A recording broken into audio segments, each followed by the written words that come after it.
পার্বত্য চট্টগ্রামের কোনো বাংলাভাষীকে পাওয়া যাবে না নেতৃত্বের কোনো একটা স্তরে, অথচ তাদের হাতেই আমাদের ভাগ্য ছেড়ে দিয়ে আজকে আপনারা তার ত্রাতা সাজার চেষ্টা করবেন। This is absolutely a farce.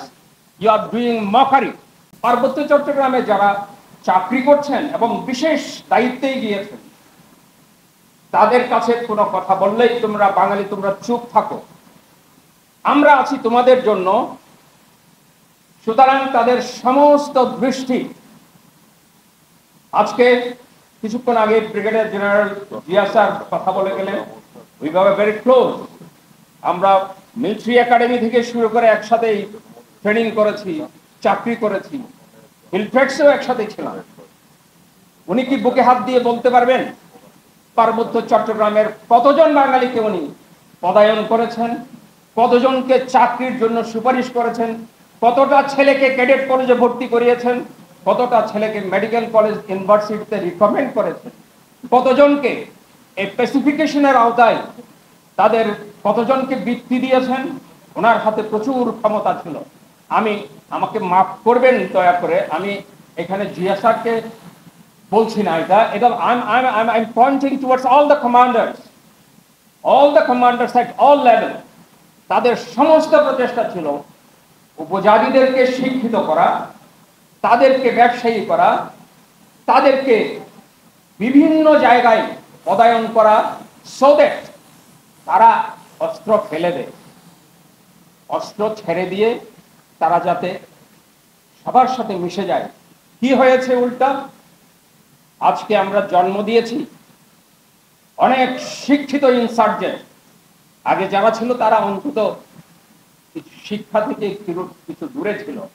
আপনি কিভাবে যুদ্ধ করবেন, কিভাবে কাউন্টার ইনসার্জেন্সি করবেন, যখন এই ফ্যাসিবাদী হাসিনা নিয়োজিত উন্নয়ন বোর্ডের চেয়ারম্যানকে আপনি যখন পদায়ন করেন উপদেষ্টা হিসেবে, পার্বত্য চট্টগ্রাম মন্ত্রণালয়ের উপদেষ্টা, একজন ইনসার্জেন্টকে আপনি দায়িত্ব দিচ্ছেন পুরো পার্বত্য চট্টগ্রামে, এবং সেই উপদেষ্টা থেকে শুরু করে down to everyone, you name anyone. উনি একটু আগে বলেছেন যে ওখানে পার্বত্য চট্টগ্রামের কোনো বাংলাভাষীকে পাওয়া যাবে না নেতৃত্বের কোনো একটা স্তরে, অথচ তাদের হাতেই আমাদের ভাগ্য ছেড়ে দিয়ে আজকে আপনারা তার ত্রাতা সাজার চেষ্টা করবেন। This is absolutely a farce.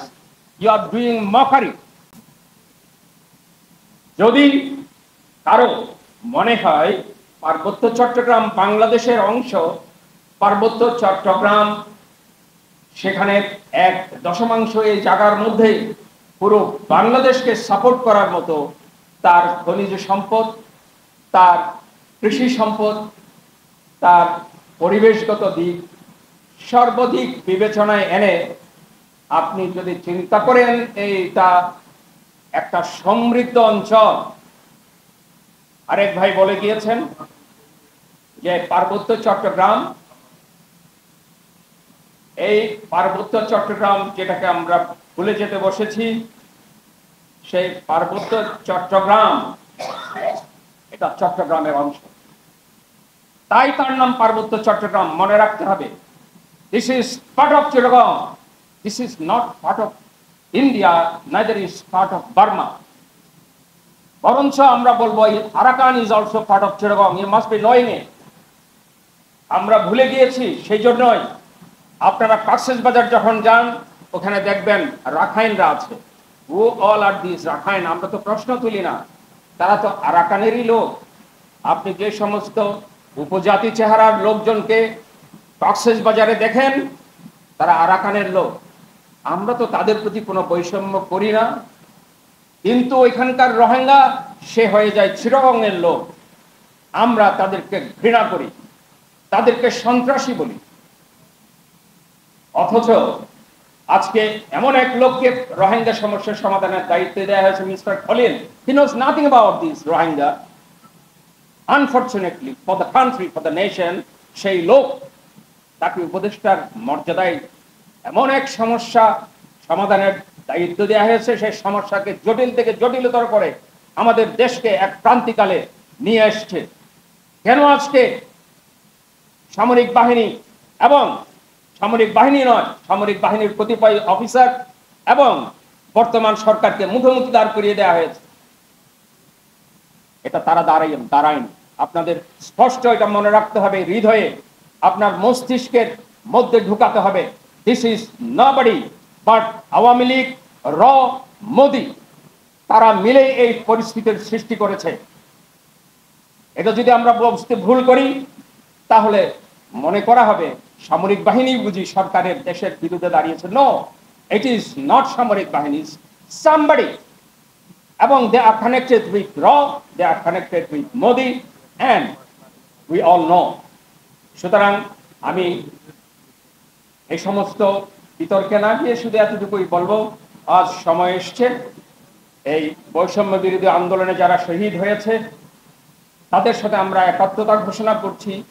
আমরা তাদের হৃদয়ের, তাদের বিদেহী আত্মার জন্য দোয়া করছি এবং তাদের সাথে যাতে কখনোই কোনো বেঈমানি করা না হয়।